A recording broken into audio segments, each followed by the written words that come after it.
So good day everyone. We are Group 1. And today, we are going to unpack the fascinating story behind one of the world's most popular team sports. So to guide our journey today, here are the learning objectives for today's session. At the end of this discussion, we will be able to first describe the history of volleyball, identify the founder of volleyball, explain how the game got its present name, and lastly, recognize the important developments of volleyball over the years. Without further ado, let's travel back to Holyoke, Massachusetts in the year 1895. To start us off with the birth of the game, I will now hand over the floor to our first reporter, Miss Virgin P. Basilio. Now let us learn about the history of volleyball. Volleyball was created by William G. Morgan, a physical education director at the YMCA Holyoke, Massachusetts, USA, on February 9, 1895. He invented a new game called Mintonet. His goal was to create a sport that was less physically demanding than basketball and could be played indoors by people of different ages and by any number of players. To create a new game, Morgan borrowed the net from tennis and raised it to 6 feet and 6 inches above the floor, which was slightly above the average man's height. Players had to hit the ball back and forth over the net without letting it touch the ground. In 1896, the first exhibition match was held at the Springfield YMCA. During the game, an observer named Alfred Halstead noticed that the players were continuously volleying the ball over the net. He suggested that the game should be called volleyball because the name better described how it was played. After the exhibition, volleyball quickly gained popularity and spread to different YMCA centers across the country. As more people played the sport, its rules were improved and standardized, helping volleyball become one of the world's most popular sports today. Good day everyone, I am Rose and today I will be presenting the key historical events starting from the very first official match up to 1913. Simulan natin noong July 7, 1896. Ito ang first official match kasi dito pinalaro ang kauna-unahang game ng volleyball sa Springfield College. Moving forward, sa year 1900, nagkaroon na ng sariling identity ang sports nang nag-design sila ng special ball para talaga sa volleyball. Same year din nung dinala ng YMCA ang laro sa Canada, sa Orient at sa Southern Hemisphere. Mabilis na lumaganap ang volleyball.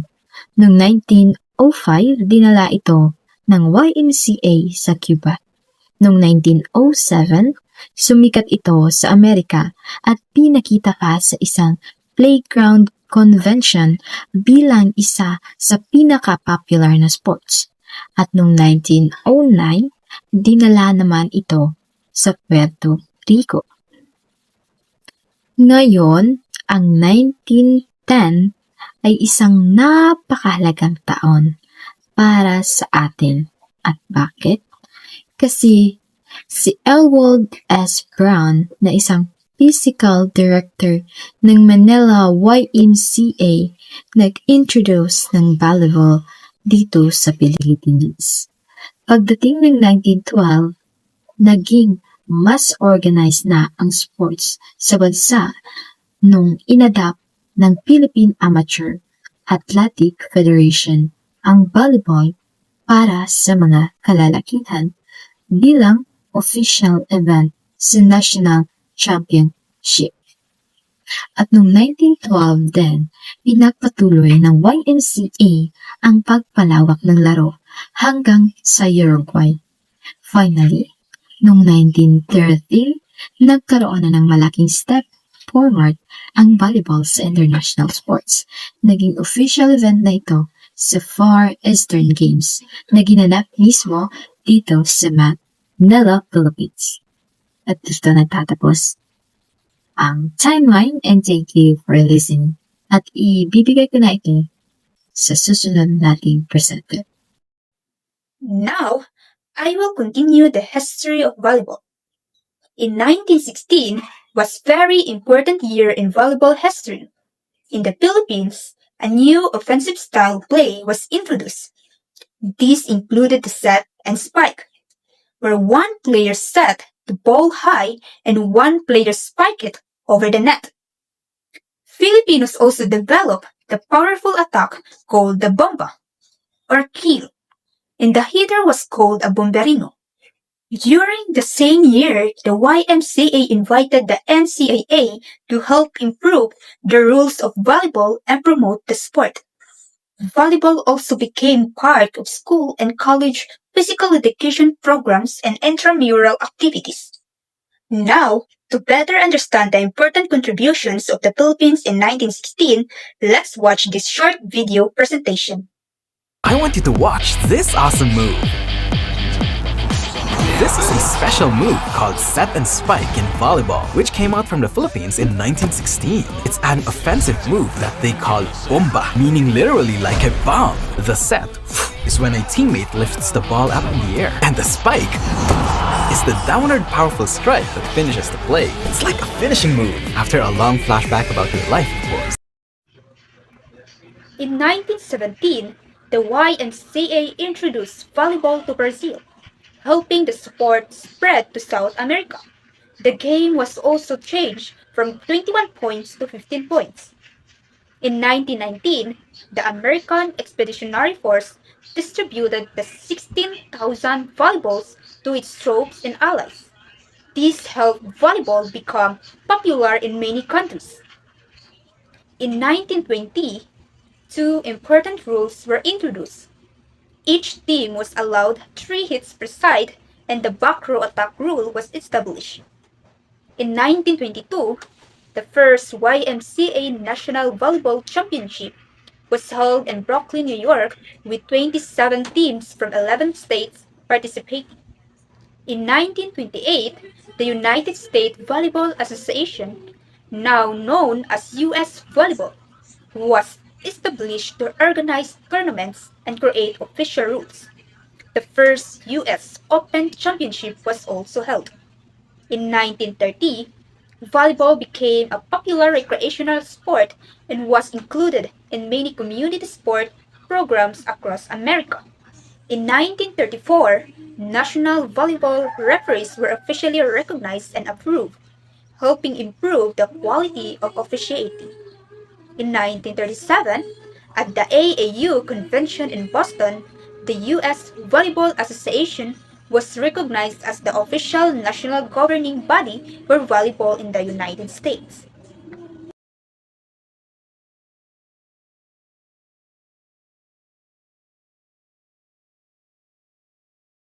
So, alright, everyone.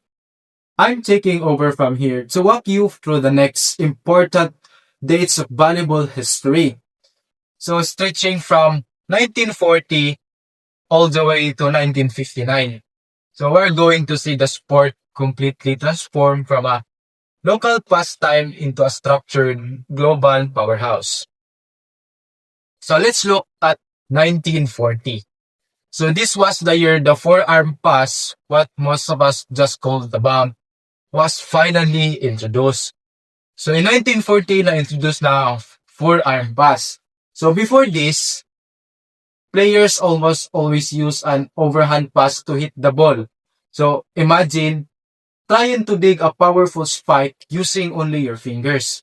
So, bringing in the forearm pass completely changed the game because it gave players a much safer, more controlled way to play defense and handle tough serves. Then just a few years later in 1946, volleyball hit a huge milestone in the United States. So a national recreation study came out and showed that volleyball was ranked 5th among all organized team sports being promoted and played across the country. So, nag-rank 5th ang volleyball sa United States. So, this is a pretty big deal because it proves that right after World War II, the sport wasn't just a casual backyard game anymore. It was officially becoming one of the most popular and organized sports in America. So, in 1947, which is a massive year for the sports globally because FIVB was officially founded in Paris. So, FIVB stands for Fédération Internationale de Volleyball. Basically, this became the official worldwide governing body for the sport. So, up until this point, different countries had their own ways of doing things.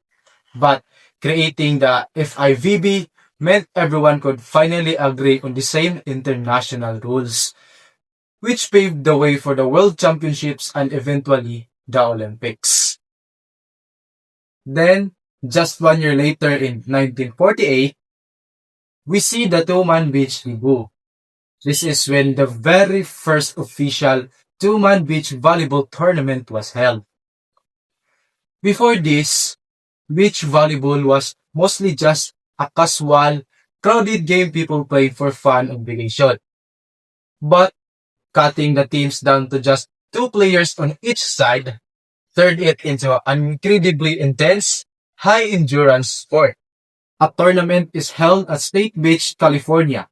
The best teams are rewarded with a crate of Pepsi.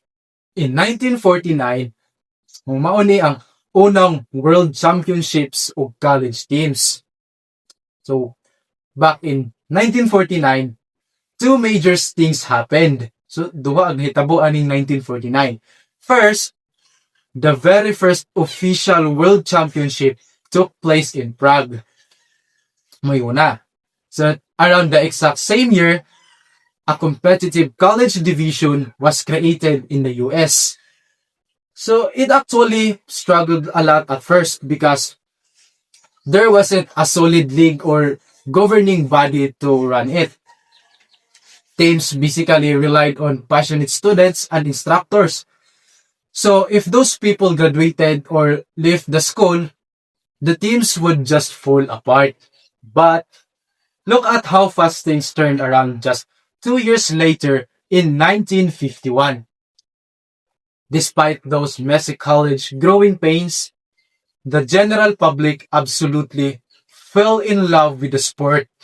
So, kanahan ng mga tao sa volleyball. So, volleyball went completely viral, exploding to over 50 million people each year in over 60 countries. It became a true people's sport. So, in 1951, sikat na ang volleyball sa tibuok kalibutan. So, because the numbers were getting massive, major international multi-sports organizations started adopting it. So, in 1955, muli ang pagsulod sa Pan-American Games. So, volleyball reached a new milestone by officially being included in the Pan-American Games.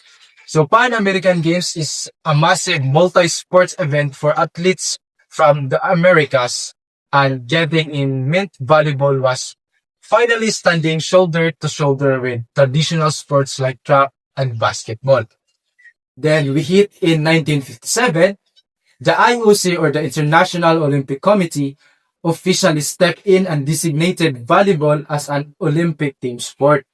So this completely changed the game forever because it meant volleyball was locked in to make its official grand debut at the 1964 Olympic Games. So, in 1957, giila na sa Olympics ang volleyball kaya International Olympic Committee or IOC nagdeklara nga official na nga Olympic team sports ang volleyball.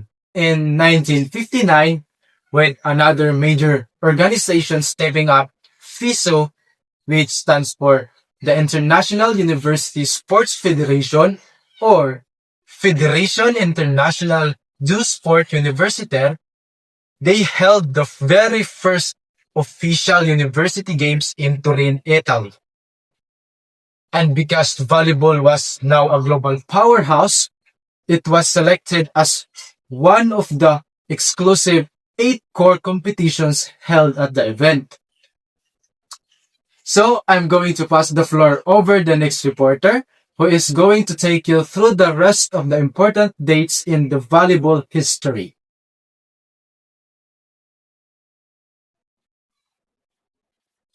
In year 1960, the 7 Midwestern institutions formed the Midwest Intercollegiate Volleyball Association, or the MIVA.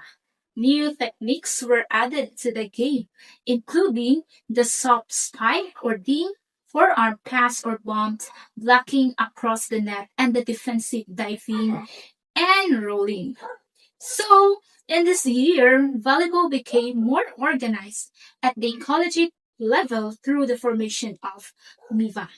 The introduction of the bump, dink, blocking, diving, and rolling improved both offensive and defensive play, making the game faster and more strategic as well as more enjoying.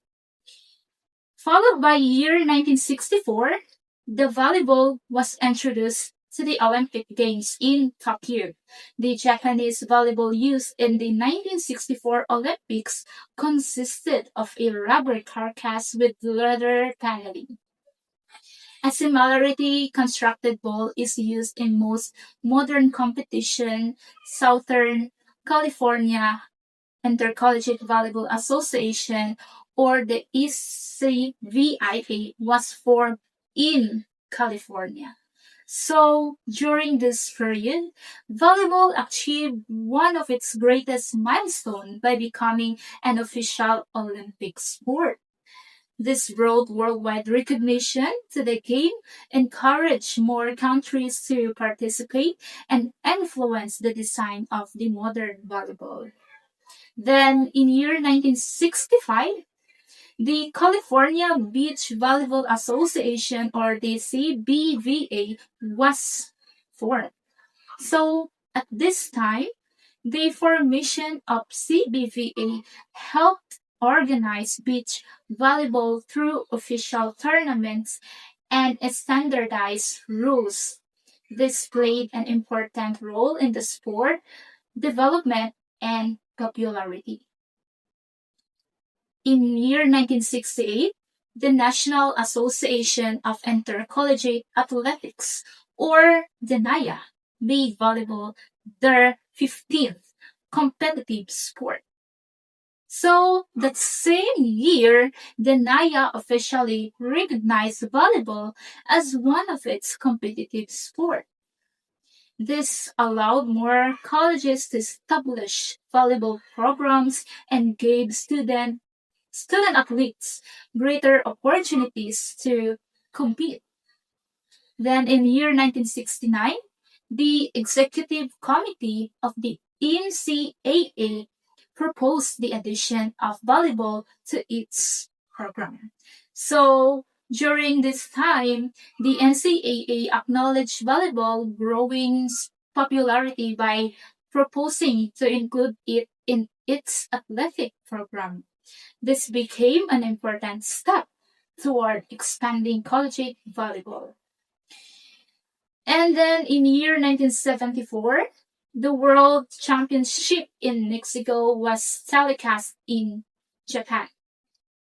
At this stage, televising the World Championship allowed millions of viewers to watch international volleyball.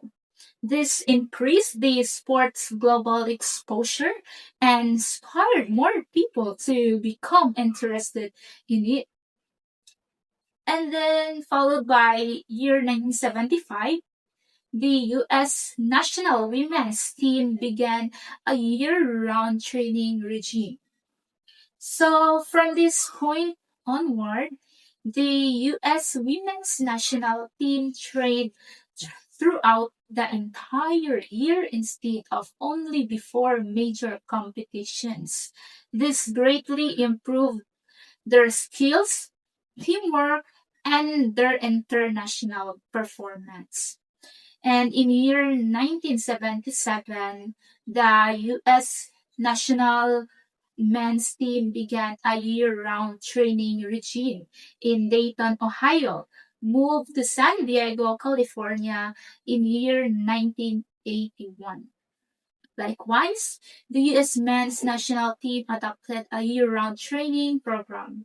Continuous preparation strengthened the team's performance and helped them compete successfully against the world's top volleyball nations. In year 1983, the Association of Volleyball Professional, or the AVP, was formed. So by this year, the AVP was established to organize professional beach volleyball tournaments. It created more opportunities for athletes and contribute to the sport's increasing popularity. And then in year 1984, the US won their first medal at the Olympics in Los Angeles. The men won the gold and the women won the silver. So, at this point, the United States celebrated a historic Olympic achievement when the men's team won the gold medal and the women's team won the silver medal. This success demonstrated the effectiveness of years of training and inspired the continued growth of volleyball around the world. Let us now look at some important milestones in the development of volleyball from 1986 to 1996. In 1986, the Women's Professional Volleyball Association, or WPVA, was established. This organization helped promote professional opportunities for women in volleyball. In 1987, the International Volleyball Federation, also known as the FIVB, introduced the Beach Volleyball World Championship, helping beach volleyball gain international recognition. In 1988, the United States men's volleyball team successfully defended its Olympic gold medal during the Seoul Olympics, proving its dominance in the sports.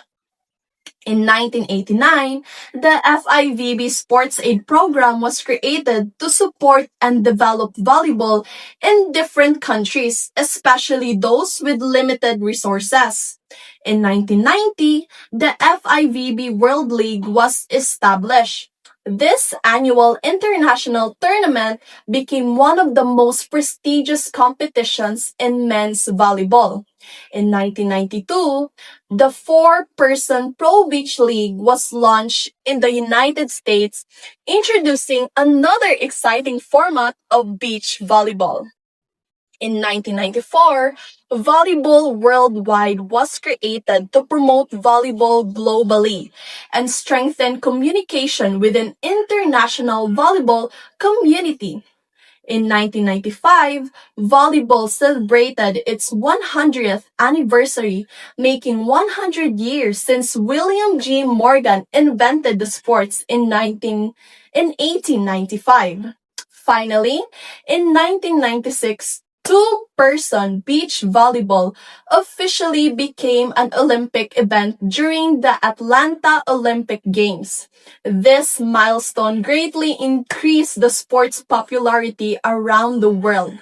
This development shows how volleyball evolved from simple indoor game into an international recognized sports enjoyed by millions of people. To wrap things all up, in conclusion, volleyball started out as a simple, quiet indoor pastime called mentonet back in 1895.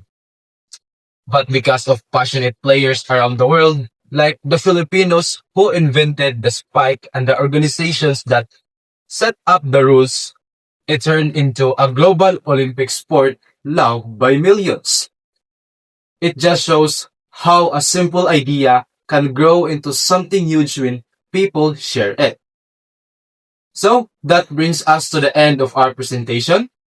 We hope you learned a lot about how volleyball became the game it is today. Thank you so much for listening and have a great day, everyone.